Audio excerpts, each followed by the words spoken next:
آج اگر انگریزوں کی حکومت ہوتی تو شراب تو کھلے عام بک رہی ہوتی، لیکن آپ کے ملک میں انصاف اور امن و امان آپ کو آسانی کے ساتھ میسر ہوتا، ٹھیک ہے نا۔ ابھی بھی یہ کہہ رہے ہیں جی انگریز آئے یہاں پر قبضہ کرنے کے لیے، لیکن آپ کو بہترین انفراسٹرکچر دے گئے، آپ کے ریلوے کا نظام بنا گئے، آپ کو نہری نظام دے گا، آپ کو یہ دے گا وہ دے گا۔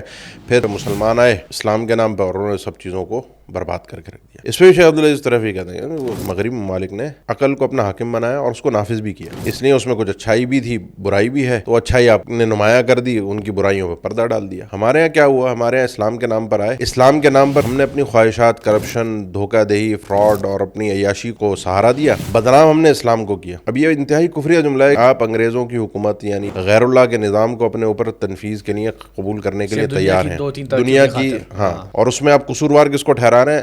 گویا کہ آپ اسلام کو قصوروار ٹھہرا رہے ہیں، جبکہ اسلام قصوروار نہیں ہے۔ میں بحیثیت مسلمان جو ہوں، غلطی میری ہے، میں نے اسلام کا نام لے کر لوگوں کو دھوکہ دیا، بیوقوف بنایا ہے، تو اس میں اسلام کو بدنام کرنا ہے، اسلامی نظام کو بدنام کرنا اور کفریہ نظام کو اچھا سمجھنا ایک بیوقوفی ہے، کفریہ زہر۔